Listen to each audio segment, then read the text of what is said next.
Talvez você quisesse recomeçar a sua vida, mas aproveitando todas as pessoas que fazem parte dela. Não é se tornar uma nova pessoa, mas é dar um rumo diferente à sua vida. E a sensação que você tem é como se você tentasse reformar um carro que está descendo a ladeira e está sem freio. E a primeira coisa que você tem que fazer é trocar os pneus. É possível?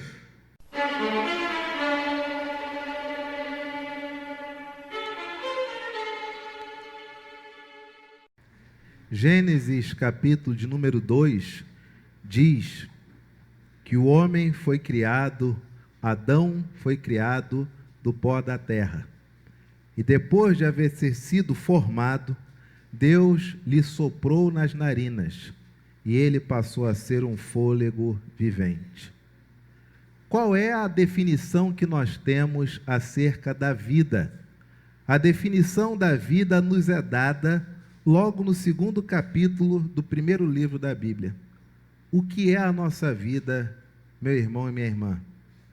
O que é que nós somos aqui nesta manhã? Nós somos um sopro. A nossa vida nada mais é do que um sopro. A nossa vida, ela passa muito rápido. E a nossa vida não apenas passa muito rápido, mas ela pode ser tirada, ceifada em 1/1000 de segundo. Quantas pessoas morrem por dia em acidentes domésticos? Quantas pessoas morrem por dia em acidentes de trabalho? Quantas pessoas morrem por dia simplesmente andando nas ruas? Rodas de carros que se desprendem e acertam as pessoas. Cada cidade com relação ao seu próprio índice de violência. Quantas pessoas perdem a vida nos seus momentos de diversão? Encontram um rio, um riacho, um elemento da natureza tão conhecido, e ao exercer a prática do esporte, da diversão, as vidas se vão. Quantas pessoas, quantos milhares de pessoas morrem por elementos da natureza? Imagine você estar visitando a Turquia, feliz da vida, batendo fotos, vendo as coisas, e de repente um terremoto ceifa a vida de quase 40.000 pessoas de uma vez só.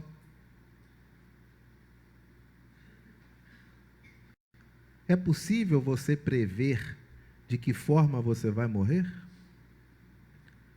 Acredito que uma coisa, talvez entre nós, apesar de sermos tão diferentes, talvez em uma coisa tenhamos unanimidade nesse tema, de que nós gostaríamos de morrer sem dar trabalho àqueles que nos cercam e, de preferência, dormindo para não sentir a dor da morte.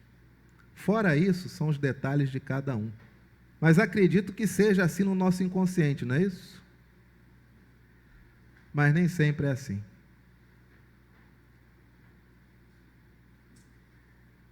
Quando cuidamos da nossa saúde, fazendo visitas regulares aos médicos, fazendo as devidas suplementações para colocar no nosso organismo aquilo que hoje a própria natureza já não consegue nos providenciar, porque a própria natureza não tem descanso, só tem produção, mas ela não tem descanso para enriquecer os alimentos com todos os materiais, os minérios, as vitaminas necessárias, porque a terra já se encontra cansada e devastada de tantas vitaminas e materiais, minerais.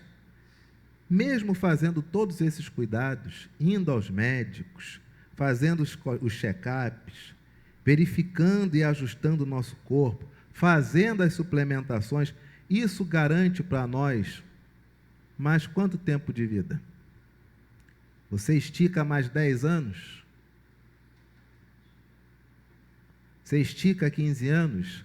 Que esticasse 40 anos. O que é a vida, meu irmão e minha irmã? É um sopro. Deus soprou. Adão viveu.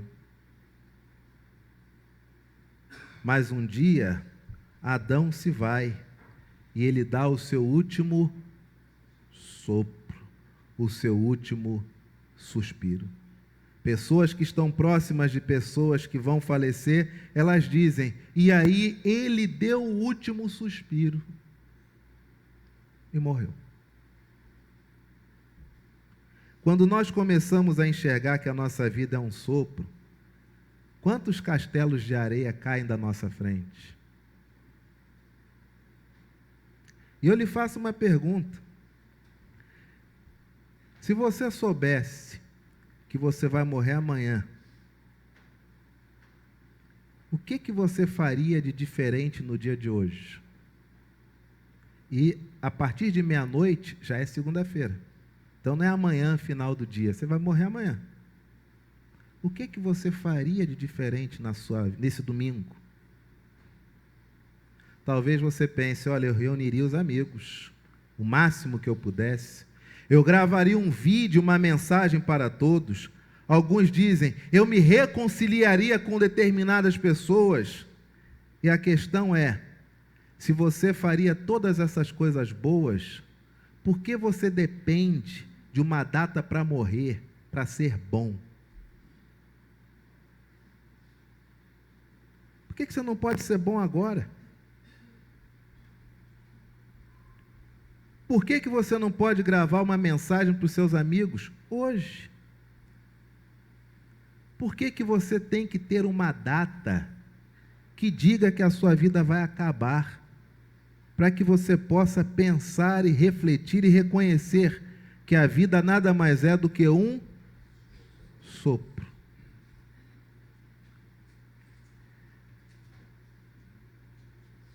Como que nós podemos existir quando reconhecemos que tudo o que nós somos um dia vai acabar como um sopro?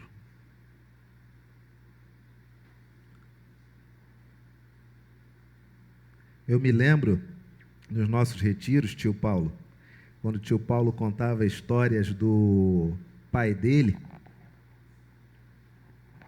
de como o pai era severo com ele. Eu estou usando a história que ele contava, porque é a maioria das nossas histórias, cada um de nós tem essa mesma história. Quanto que o nosso pai era severo conosco, mas quando chegava o segundo, terceiro filho, já ficava um pouco mais manso. Com o advento dos netos, são outras pessoas, completamente outras. A sensação da mortalidade nos faz olhar para trás e reconhecer o quanto que nós erramos. E nos faz mudar a perspectiva da vida. Mas aí você está aqui nessa manhã, dizendo o seguinte, reverendo, o senhor estava vindo tão bem falando de esperança, né? Estava vindo tão legal, estava até me animando. Aí o senhor vem, é o que? É o outono, é o domingo de Ramos, aconteceu alguma coisa na sua vida particular, o senhor está surumbático, aí já vai falar da morte. Queridos, a esperança que nós temos, ela não se abala com a morte, não. Pelo contrário, a morte é um ingrediente vital. Como chegaremos a Deus se não passarmos pela morte? A morte não é sua inimiga, não, meu querido. Pelo contrário, a morte é o seu lembrete que você tem um cronômetro regressivo nas tuas costas, que só o anjo do Senhor vê a data. Você tem medo da morte? Ah, meu querido, desculpe. Você não sabe o que é esperança ainda não. Você tem no máximo otimismo pontuais, dependendo dos assuntos. Mas medo da morte? Tenha medo da morte não, meu irmão. Nem Deus teve medo da morte. Se alguém poderia ter medo da morte, deveria ser Deus, que, pasmem, é imortal. Aliás, desculpe, nem imortal, é eterno. Porque imortal não morre, mas um dia teve que nascer para não morrer. O eterno, eternidade é não estar sensível e não sofrer os efeitos de uma coisa chamada tempo. Isso é eternidade. Quando começou? Não teve começo. Quando vai ter fim? Então, não vai ter fim porque não teve começo. É eterno. Esse é Deus. Mas nós somos finitos. Nós malhamos, nos exercitamos, vamos a médicos, fazemos e acontecemos, suplementamos. E você acrescenta quantos côvados ao final da sua vida? Quantos metros? Quantos meses? Você está aqui nessa manhã. Talvez já tenha passado pela sua mente o seguinte: se eu não estivesse vivo, tudo seria diferente. Já passou pela minha. Quando minha filha estava internada, e eu com um gatilho, um deadline gigantesco, para pagar contas de transações imobiliárias, passou pela minha cabeça. Minha morte destrancava tudo.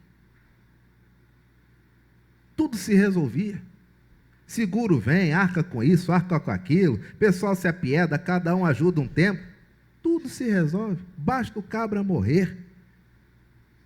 E eu fazia meus tratos com Deus: ao Senhor me leva e salva minha filha. De resto, não tem mais nada. Já vi o que tinha que ver, já amei quem tinha que amar, já fui amado por quem tinha que ser amado. Nessa vida, quem conhece Jesus já conheceu tudo o que deveria conhecer. Não tem mais nada não, meu amigo. Quiser me carregar, meu pai, pode me levar na hora. Quantas vezes você não já orou assim, meu irmão? E essa é a oração otimista de quem cansou de viver. Há pessoas que não oram. Lamentavelmente, somente tiram suas vidas. Você está aqui nessa manhã, cheio de problemas. Olhando as circunstâncias e achando que a morte resolveria um monte delas. Você está sentado aqui nessa manhã, talvez, com um peso tão grande, porque você sabe que algumas pessoas, e talvez dezenas de pessoas, hoje estão profundamente tristes e magoadas com você, alguns até fora do evangelho, até fora da igreja, e você percebe que, em parte, você ajudou nesse processo.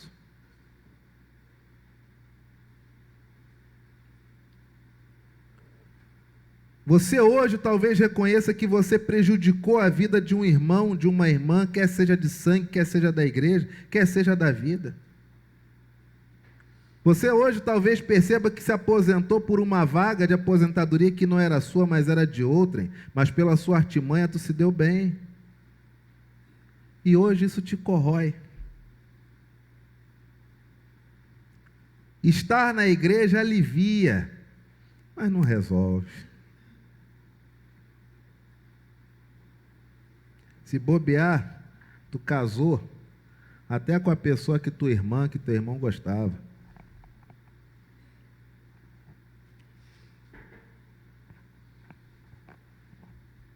E depois o casamento naufragou de uma tal forma que você hoje pensa: que passo errado que eu dei. Talvez você pense nessa manhã: ah, meu pai, se eu pudesse recomeçar minha vida, sem passar pela morte, porque não sou espírita. Se fosse espírita, eu ia morrer, ia reencarnar numa outra coisa, e vida que segue. Mas na condição de discípulo de Jesus, ao homem só é possível morrer uma vez, e depois vem o... Começa com J e termina com o ISO. Ao homem só é possível morrer uma vez, e depois vem o juízo. Talvez você quisesse recomeçar a sua vida, mas aproveitando todas as pessoas que fazem parte dela. Não é se tornar uma nova pessoa, mas é dar um rumo diferente à sua vida. E a sensação que você tem é como se você tentasse reformar um carro que está descendo a ladeira e está sem freio. E a primeira coisa que você tem que fazer é trocar os pneus. É possível? É possível? Dá teu jeito, amigo. Quem está nesse carro é você. Se você quer recomeçar, se você tem esperança de que é possível ter um novo começo no Evangelho, a única pessoa que nos ensina nessa manhã como é um novo começo, de uma vida que já existe, é óbvio, é o Senhor Jesus. Ele é a referência de tudo. Ele é a referência de como se anda, de como se enxerga a realidade. É Ele. A palavra do Senhor diz nesse domingo de Ramos: quando se aproximaram de Jerusalém, chegaram a Betfagé, ao Monte das Oliveiras, enviou Jesus 2 discípulos, dizendo-lhes: ide à aldeia que está aí diante de vós, e logo achareis preso uma jumenta, e com ela um jumentinho. Desprendei-a e trazei-mos. E se alguém vos disser alguma coisa, respondei-lhe que o Senhor precisa deles. E logo os... Senhor de quem? Senhor dos discípulos que estão indo? Senhor da jumentinha? Senhor de quem? Senhor dos donos da jumenta. O network de Jesus é muito maior do que a nossa visão enxerga quando nós lemos de carreirinha e achamos que Jesus só tinha contato com as pessoas que estão aqui nos textos e com seus 12 discípulos. Até o local da última ceia, o que é dito? Vocês vão lá e vão dizer que o mestre precisa daquele cômodo. Mestre de quem? Mestre da pessoa que é dona do cômodo. É uma rede maior de discípulos do que apenas esses 12. Tem discípulos que são os donos do jumento, que Jesus diz: vocês vão dizer, se alguém crepar, que o Senhor precisa deles. Essa é a senha. Para que se saiba que quem está pedindo é Jesus. Ora, isto aconteceu para se cumprir o que foi dito por intermédio do profeta. Aí vem o verso 5, verso 6. Indo os discípulos e tendo feito como Jesus lhes ordenara, trouxeram a jumenta e o jumentinho. Então puseram em cima deles as suas vestes, e sobre elas Jesus... Aí alguns vão dizer, então, tinha a jumenta, tinha o jumentinho, aí Jesus monta no jumentinho. Aí outros dizem, não, Jesus monta na jumenta. Aí outros dizem, não, o texto diz o seguinte: trouxe a jumenta e o jumentinho, estenderam as vestes, Jesus sentou nas vestes, como está no texto. Isso para nós, irrelevante, mas eu falo isso para você ficar esperto. Se alguma roda de conversa tu ouvir essa discussão, você ouviu aonde? Na Tijuca. E a maior parte da multidão estendeu as suas vestes pelo caminho, e outros cortavam ramos de árvores, espalhando-os pela estrada. E as multidões, tanto os que o precediam como as que o seguiam, clamavam: Hosana ao filho de Davi, bendito o que vem em nome do Senhor, Hosana nas maiores alturas. E entrando ele em Jerusalém, toda a cidade se alvoroçou e perguntavam o quê? Não dá para entender. Que o texto diz que toda a multidão gritava, toda a multidão fazia aquilo tudo. Aí também diz que toda a cidade pergunta quem é este, mas não são eles que estão gritando? Não estão dizendo Hosana ao filho de Davi, Hosana ao que vem em nome do Senhor? Como é que eles perguntam quem é este, se são eles que estão gritando? A palavra do Senhor diz: e entrando ele em Jerusalém, toda a cidade se alvoroçou e perguntavam quem é este? E as multidões clamavam: este é o profeta Jesus de Nazaré da Galileia. Você imagina Jesus entrando ali, sabendo que aquele momento marca a reta final do quê? Da sua vida. Ali é a reta final. Jesus já começa a ver, daquele muro ali o carro não passa. É de agora para morrer. E enquanto ele vai entrando na cidade, as pessoas vão jogando ramos, estendendo suas roupas, e elas dizem: Hosana, bendito que vem em nome do Senhor. Aí outros perguntam: mas quem é esse? Aí a resposta frustra Jesus, que a resposta é: esse é um profeta. Não é o próprio Senhor, não é o Filho de Deus encarnado, não é o Messias prometido, é um profeta. Meu irmão, minha irmã, para Jesus, aqui era o momento onde ele sabia que ia morrer. Sabe o que Jesus fez? Quando ficou claro que era chegada a hora de começar a se despedir? Olha o que Jesus faz e caminha com a gente aqui, ó. Primeira providência que Jesus toma quando entra na cidade, quando entra em Jerusalém e é saudado como aquele que vem em nome do Senhor. Qual é a primeira providência que ele toma? Vieram a ele no templo os cegos e coxos e ele os curou. Mas vendo os principais sacerdotes e os escribas, aliás, verso 12, tendo Jesus entrado no templo, expulsou todos os que ali vendiam e compravam, também derribou as mesas dos cambistas e as cadeiras dos que vendiam pombas, e disse-lhes: está escrito, todos, a minha casa será chamada casa de... vós, porém, a transformais em... Jesus, como homem, sabendo que estava próximo de morrer, qual a primeira providência que ele toma? É tomar o controle e reaver a pureza da sua casa. E eu lhe pergunto nessa manhã, meu irmão e minha irmã, qual é a primeira providência que você tem que tomar, uma vez que você sabe que você pode morrer a qualquer momento? Qual é o primeiro local que tem que estar tinindo no ponto 100%? Qual é? A sua... abre a boca para dizer, a sua... resolve os problemas dentro da tua casa. Para de ficar dando piruada em problema dos outros na rua. Para de se achar analista político, cientista político. Deus te fez homem, Deus te fez mulher. Você é marido, você é esposa. Você é pai, você é mãe. Resolve os problemas da tua casa. Jesus, quando é saudado como bendito que vem em nome do Senhor, ele não vai até o imperador. Ele não decreta a liberdade de Israel em relação aos romanos. A primeira coisa que ele faz é expulsar aqueles que faziam do templo comércio, e ele diz o quê? A minha casa será chamada casa de oração. Eu pergunto a você nessa manhã, a tua casa as pessoas chamam de quê? Não. Não é como você idealiza a tua casa, é como a tua casa é de verdade. Como as pessoas chamam a tua casa? É o lar da hipocrisia, onde elas te veem saindo domingo, saindo sábado com Bíblia na mão como crente, mas durante a semana o bicho pega, o couro come? Teus filhos não dão bom dia para ninguém?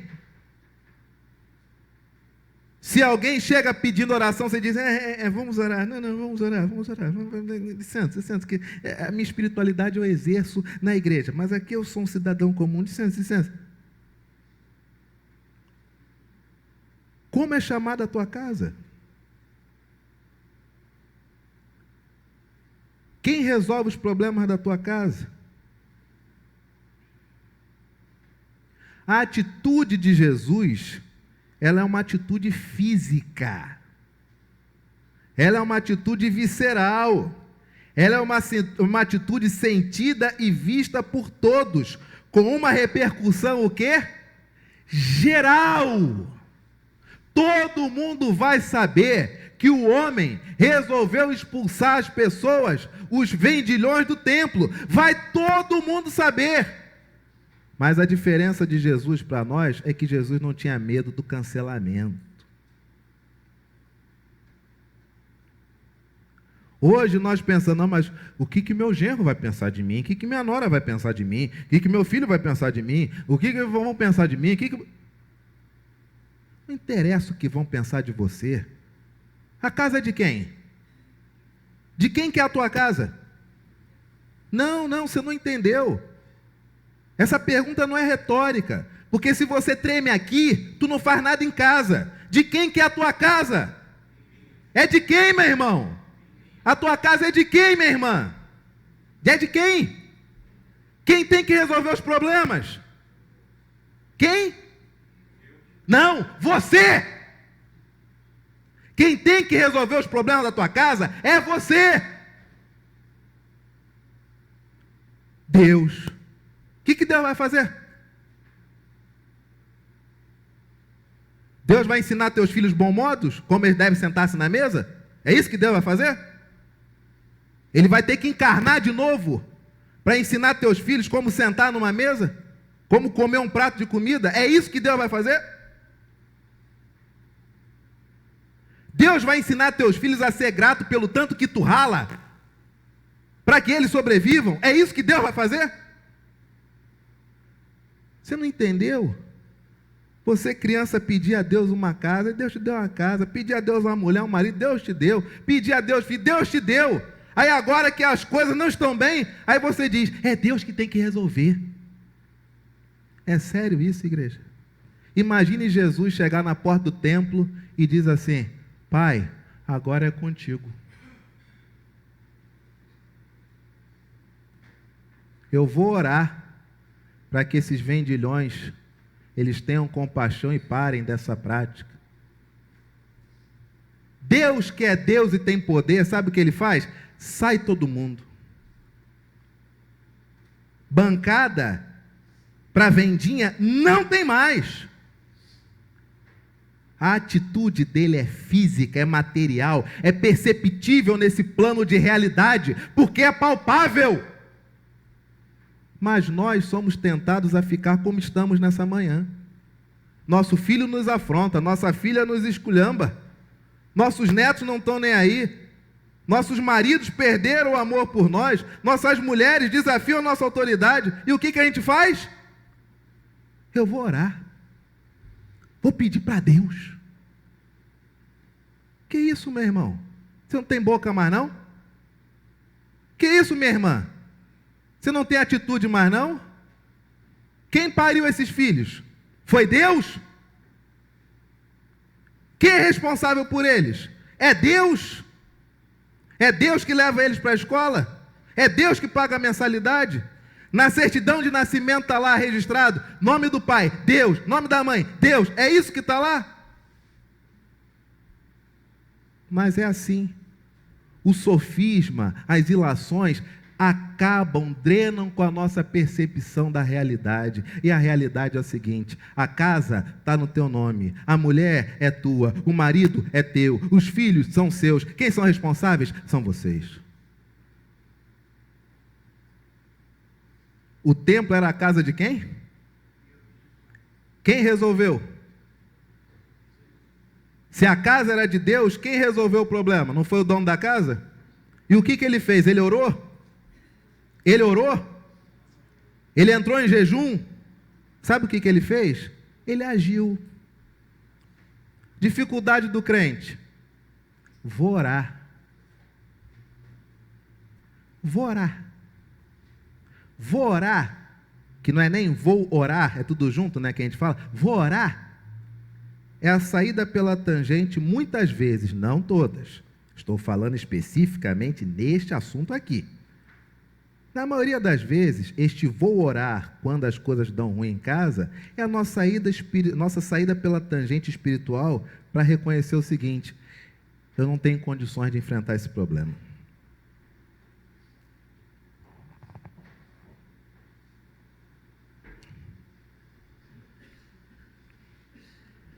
Se você fosse morrer amanhã, você sentaria hoje para conversar com seus filhos? Então senta hoje, sem saber que vai morrer amanhã. Se você fosse morrer amanhã, você sentaria hoje para conversar com seu marido? Então senta hoje, sem saber que vai morrer amanhã. Por que você depende de saber da data da sua morte para tomar uma atitude positiva, uma atitude boa? Por quê? Nossa vida é um sopro. daqui a talvez 50 anos, com exceção das nossas crianças, mas daqui a talvez 50, 60 anos, nenhum de nós que estamos sentados aqui estaremos. Quem vai se lembrar aqui nesse santuário, se ele ainda existir, neste lugar? Quem vai se lembrar do seu nome?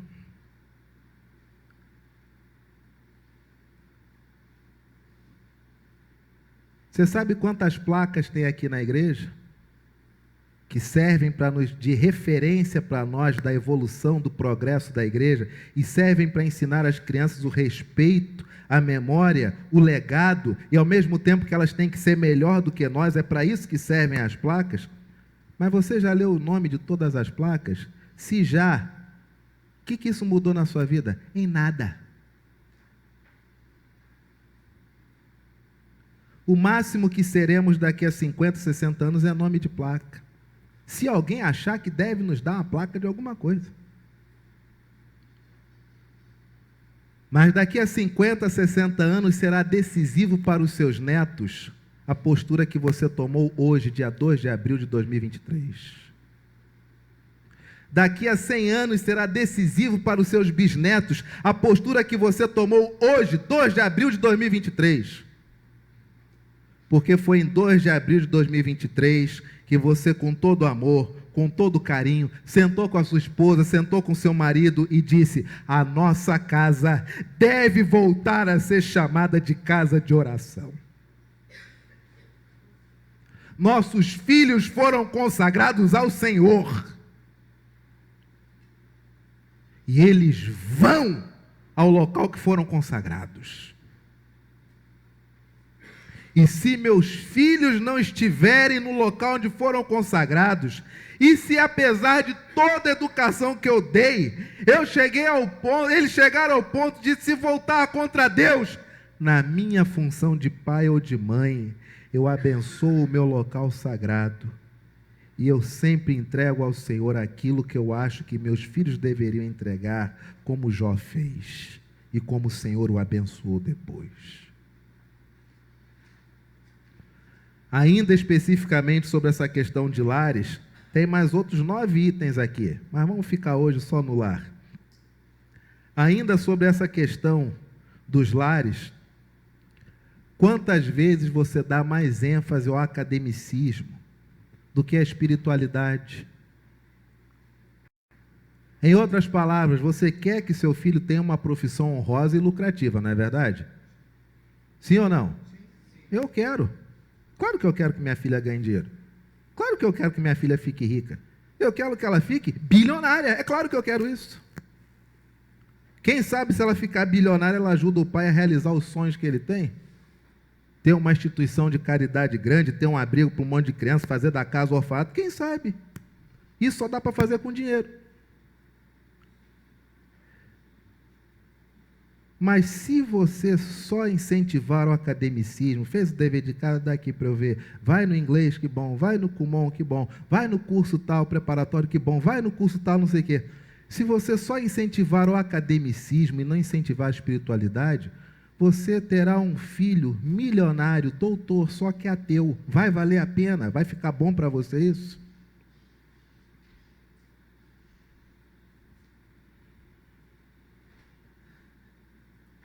É isso que você quer? Você quer ter um ateu bem-sucedido dentro de casa?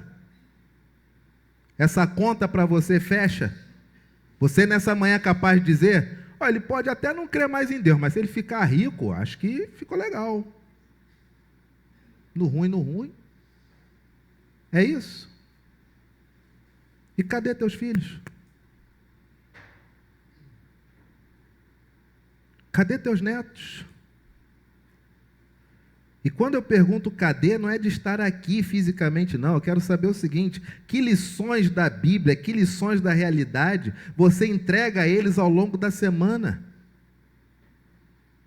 Ser pai, ser mãe nos dias de hoje é puxado, não é verdade? É muito puxado. Nós não temos força para mais nada, meu amigo. A gente chega em casa já o ó do borogodó. com muito sacrifício, toma um banho, come algum negócio, ainda tem que fazer a comida ali, tem que dar comida para todo mundo, tem que ver as coisas para amanhã, tudo que a gente quer, o quê? Cama. Aí a gente acha que sábado vai descansar, mas sábado é a tal da pós. Sábado é o tal do mestrado, é o dia todo. Domingo é a igreja. Vou te dar um conselho. Quem está te dando esse conselho é o Anderson, tá? CPF, pessoa física. Uma das coisas que tem dado muito resultado lá em casa é ajudar a minha filha a enxergar a realidade.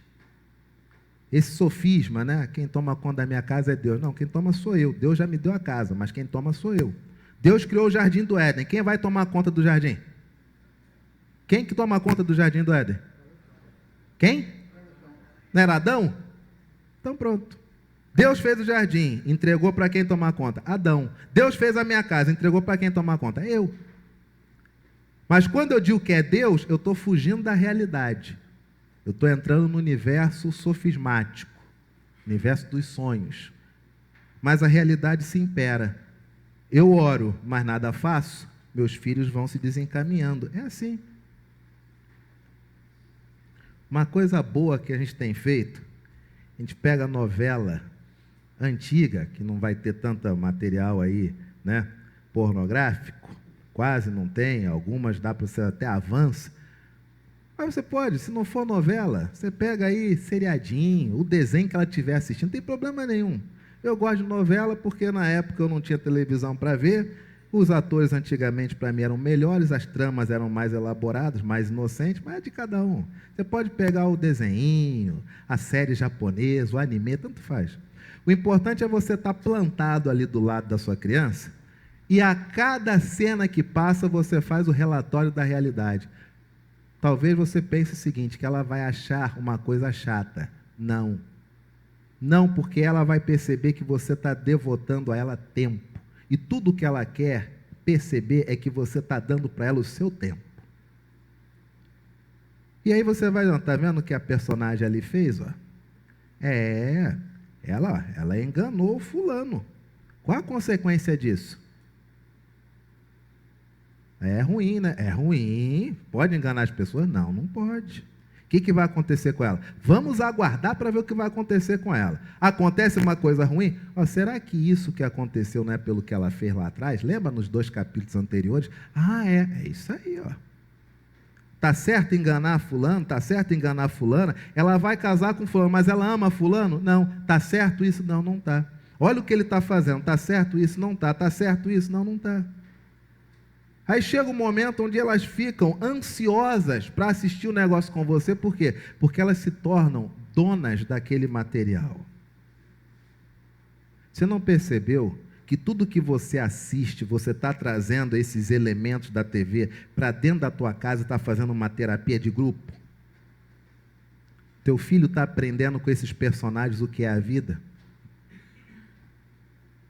Se você não der o tom, quem dá o tom é a televisão. E o que a televisão quer com teu filho? Você sabe? Você sabe, né?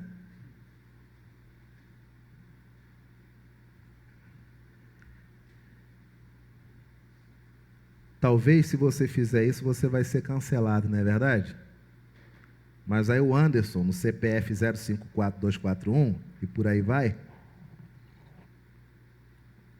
te diz o seguinte: não sei quanto a você, mas eu já nasci cancelado. Eu já nasci cancelado. Já nasci lá em Cascadura. Com meus pais não casados. Ninguém nunca me deu nada pelo meu olho azul, pelos meus cabelos ruivos e esvoaçantes.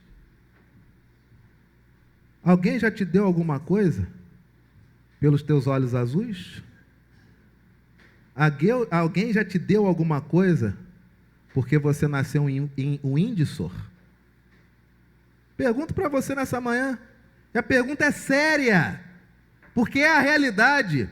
Alguém já te deu alguma coisa pelo berço real que você nasceu? Sim ou não, igreja? Então você já nasceu cancelado, meu amigo. Tudo o que tu tem, você conquistou pelos seus próprios esforços.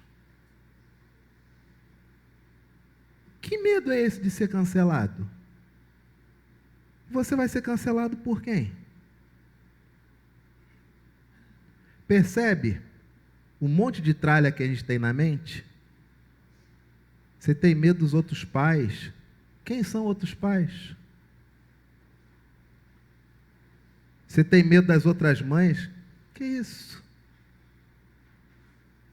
Você é daquelas pessoas que até muda de calçada na rua, dependendo de quem está passando? Que isso? Meu irmão, minha irmã, só existe uma coisa nessa vida, que se chama a certeza que nós vamos morrer. Então se aproprie da sua casa, como Jesus fez quando estava próximo de morrer. Resolva todas as suas pendências e não deixe para trás excelentes filhos e netos, milionários, porém ateus. Essa conta não vai bater para você no futuro.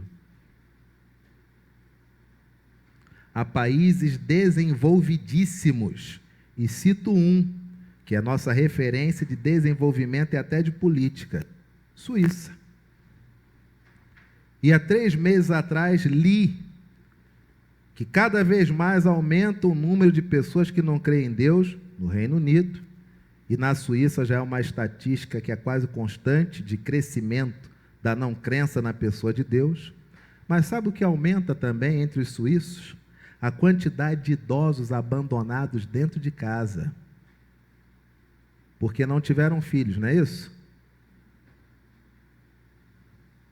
Com filhos. E quando os filhos são inquiridos, sabe o que eles dizem? Meus pais me ensinaram a respeitar os problemas de cada um. Então a idade é um problema deles que eu respeito. Milionários, mas ateus. Essa conta vai ficar boa para você?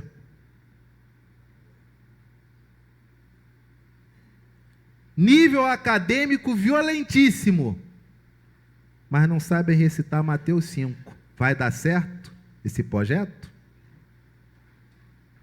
Meu irmão, minha irmã, é uma pena que não dá tempo para hoje. Seminarista, 2 coisas são verdadeiras nessa vida. A vida é um sopro, e o tempo nunca nos deixa pregar tudo que a gente planejou. São as 2 coisas que são certas nessa vida. Mas eu quero dizer a você o seguinte: depois que você consegue, com muito esforço, com muito gás, com muita presença dentro de casa, você consegue pegar as circunstâncias ali na mão. Não adianta dizer que é mega inteligente porque tem um diploma. Inteligência é resolver os problemas do cotidiano. Ninguém deu um diploma para Salomão. No entanto, era simplesmente o indivíduo que mais soube discernir o cotidiano da existência, escrevendo Provérbios e Eclesiastes. Inteligência é a capacidade de discernir o tempo e de resolver os problemas conforme eles emergem. Isso é que é inteligência. O resto é tudo especialização com nível de mestrado, doutorado e pós-doutorado. Seja inteligente. Resolva os problemas da sua casa. Tua vida é ali, amigo. Teu Shangri-La é ali. Talvez sejam irresolvíveis, mas daqui a 1 ano ou 2 você vai voltar e vai dizer: olha, o que eu gostaria de ter feito não pude fazer, mas pastor, deu trabalho, mas ajeitei coisa até dizer chega. Ajeitei relacionamentos, ajeitei circunstâncias, ajeitei potencialidades. Nunca ficará perfeito como nós gostaríamos. E o nosso modelo de perfeição também não é perfeito, porque nós somos imperfeitos. Mas talvez na tua casa nessa manhã tenha ficado uma mulher lá, que faz uns 5 anos que ela não tem certeza que tu ama ela. Talvez tenha ficado um marido, que faz uns 5 anos que ele não sabe se você realmente o ama. Talvez você esteja aqui, tenham ficado filhos na sua casa, que eles não têm tanta certeza se Deus é tudo isso que é dito, porque na sua vida como pai ou como mãe, ele não vê isso. E você até evita tocar nesses assuntos, que ele vai jogar na tua cara um monte de verdades.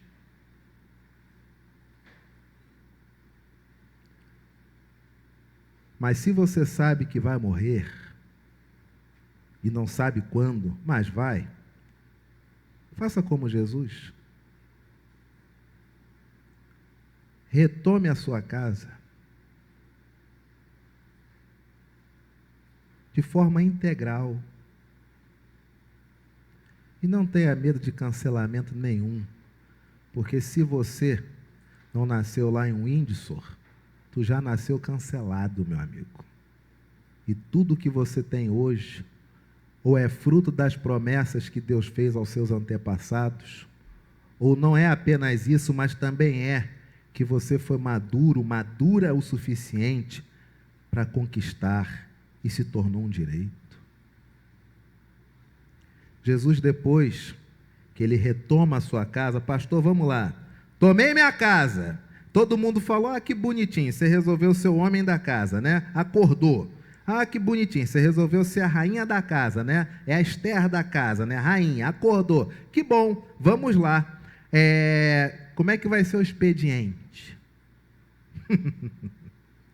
Como é que vai ser o expediente? O expediente, quem nos dá, é Jesus. Porque depois que ele retoma a casa, o templo, ele diz que a casa dele vai ser chamada casa de oração, dos versos 18 a 22, a primeira coisa que ele ensina aos discípulos é sobre fé. Dos versos 23 a 27, ele vai ensinar o que é autoridade. Dos versos 28 a 46, o que é o arrependimento. Do capítulo 22, de 1 a 14, o que é a caridade. Versos 15 a 22, que Deus é maior que o plano existencial. Dos versos 23 a 33, onde que nós erramos. Dos versos 34 a 40, o que é mais importante nessa vida. Do capítulo 23, dos versos 1 a 36, Jesus começa a expor aqueles que faziam coisas equivocadas, que é o que tu tem que fazer na tua casa. Essa espiral do silêncio, que tu vê as coisas erradas acontecendo e você não fala.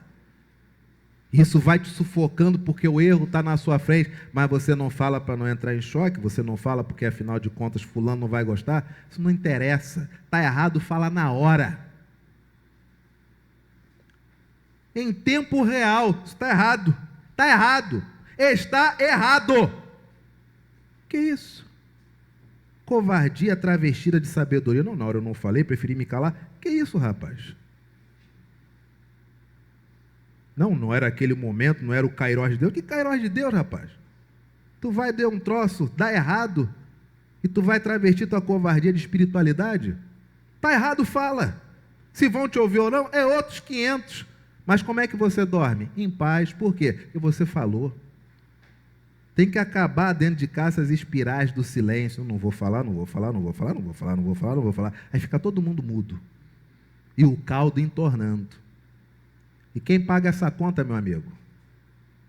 Quando dá errado e o boleto chega a mais, quem é que paga, meu amigo? Sai do teu bolso, né, minha irmã? Então vale a pena, minha irmã, falar na hora. Porque quando o boleto chega, vem com data. Se tu não paga, entra no rotativo. Entrou no rotativo, acabaram esses relacionamentos. Dos versos, ainda no capítulo 23, Jesus finalmente não apenas denuncia o erro dos fariseus, mas ele faz algo que nós não fazemos. Ele tem a coragem de dizer o que vai acontecer no futuro, especialmente com aqueles que não ouviram. Você já disse para os seus filhos o que vai acontecer com eles se eles não te ouvirem? Tu já disse? Ou você vende a visão do paraíso? Independente de papai e de mamãe estar certo ou errado, você vai ser muito feliz. Isso não existe. Isso não existe. Vou te dar um exemplo do que é real e do que é irreal para nós encerrarmos. Antigamente, que é real, antigamente, Quando morria alguém em casa, onde é que era feito o velório? Aonde? As crianças ficavam aonde? Viajavam para não ver o corpo? Ficavam brigando debaixo do caixão, não era verdade? Você está lá triste, consternada, aí do nada vinha aquela criancinha correndo, sai daí, menino, pelo amor de Deus. Aliás, vamos retroagir mais um pouquinho. Quando nós ficávamos velhos, nós entendíamos que a casa já estava muito grande e que era necessário vir uma geração que já estava com tantos filhos. Aí a gente ia para o quartinho. Aí aquele pessoal tomava conta de tudo, e vem filho com amigo, com neto, não sei o quê. A gente via que a casa enchia, a gente ia para o nosso quartinho. Aí quando nossos filhos traziam nossos netos, o que eles faziam? Vai lá levar um copo para o vô, um copo para a avó, um copo para a bisa. E o que os netos e bisnetos faziam? Ah, não quero ir lá não, lá é muito escuro. A bisa, o vovó, a vovó tem um cheiro. Ah, não quero lá não, tenho medo. Não, deixa que eu vou lá com você. Se lembra disso? Aí nós íamos. Aí estava lá a bisa, quem está aí? Fulano. Mas fulano é filho de quem? Você tinha que rebobinar a fita todinha, dar play. Ah, tá, é verdade. Oh, meu Deus. Aí você ia lá cheio de medo, olhava aquela mão toda enrugada. Você olhava, a mãozinha da bisa está diferente. Ela não fecha mais a mão dela é fechadinha, não abre mais. O que os nossos pais diziam? É assim mesmo, ela está com idade. Aí na hora do almoço, o que nós fazíamos? Vai lá chamar a bisa, tem lugar na mesa. Aí o que ela dizia? Ô bisa, o que ele dizia? Não quero ir não quero ir não, deixa eu ficar aqui, estou aqui na minha redinha, estou bem. Aí todo mundo comia, ou então levava um pratinho para ele lá. E tinha que ficar esperto, porque senão aquela comida ia durar mó tempão, que ele ia comer devagarinho. Aí morria. Aí o velório era na sala. E as crianças o tempo todo vendo idade, envelhecimento, morte. O enterro era no cemitério, a cidade toda vai. Morreu seu fulano, morreu dona fulana. E as crianças no cemitério como é que ficavam? Brincando, pulando, brincando de ler nome de placa de morto, brincando para ver qual que era o jazigo mais bonito, medo de anjo todo de mármore, aqueles troços todos. Aí nós crescemos, e aí entrou na nossa cabeça uma ideia que só pode ter vindo do inferno, que é a seguinte: se o papai morrer, se a mamãe morrer, eu não quero que meus filhos vejam, eu não quero que meus netos vejam, eu quero que eles tenham na mente a lembrança de como eu estava no meu auge, ainda vivo. Aí sabe o que acontece hoje? Você quer a realidade? A realidade é a seguinte, meu querido irmão e minha irmã, tu vai gastar um dinheiro, tá? Se tiver plano de saúde, amém. Mas você vai gastar um dinheiro com psicólogo, psicóloga, psiquiatra, porque teus filhos, quando chegam na adolescência, não conseguem trabalhar a questão da morte. Eles não querem que o avô, que a avó morram, porque eles não acham que a morte é uma coisa natural, porque a morte nunca foi tratada com naturalidade dentro de casa. Essa é a nossa geração de crianças que crescem com a morte sendo, pasmem, um tabu. Morte ser tabu. Dentro de uma casa evangélica. Uma casa de discípulos de Jesus. Uma casa que crê em um Salvador que para salvar todo mundo teve que morrer. É essa casa que diz, não vamos falar de morte. Aí as crianças crescem, sem ver o avô morto, sem ver a avó morta. Como que elas crescem? Como que elas crescem? Basta você abrir os jornais e você ver como que elas crescem. Ou, se for o teu caso, basta você fazer uma panorâmica na tua sala e ver como está teu filho e tua filha. que sequer conseguem compreender que a morte é algo normal. Retome o controle da sua casa, meu irmão e minha irmã, porque a realidade se impõe. E o preço que nós pagamos pelas aventuras que colocam, pelas ideologias que são vendidas pela televisão ou pelos grandes grupos de pensamentos de evolução da humanidade, quando esses pensamentos são contrários a isso aqui, a conta é grande. E somos nós que pagamos. Ainda ouso dizer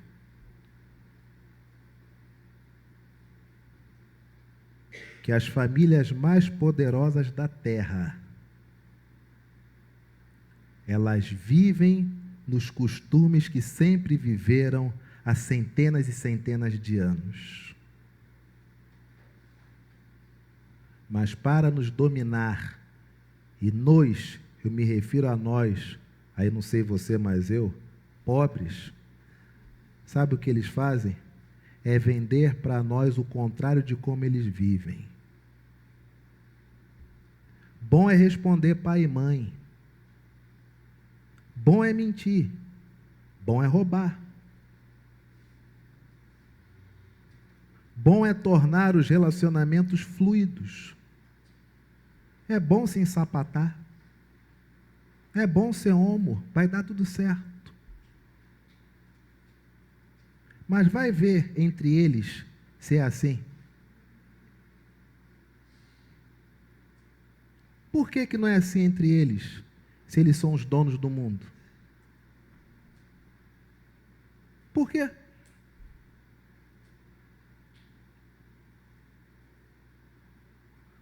Porque o certo é o certo, e o errado é o errado. Cuidado, porque você pode estar importando para dentro da sua casa ideologias que os pais que as inventaram, os idealizadores dessas ideologias, eles dentro da casa deles não vivem isso. E aí fica difícil falar nomes, né? Teria aqui uma lista de nomes, mas se falar, aí você talvez já vai pensar, não, ele está defendendo então esquerda, direita, né?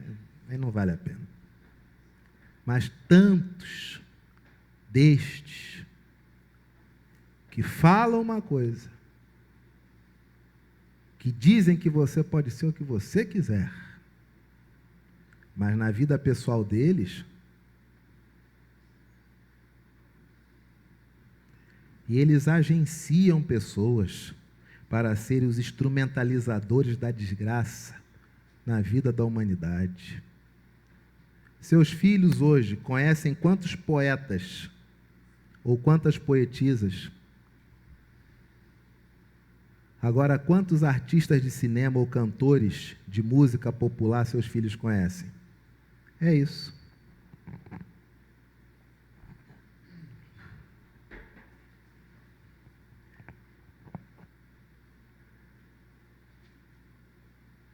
Igreja, curvemos nossas cabeças, fechemos os nossos olhos. Eu quero convidar você nessa manhã a tomar um passo de extrema coragem, mas só você pode fazer isso. Deus soprou nas nossas narinas e nós despertamos como Adão, homem e mulher.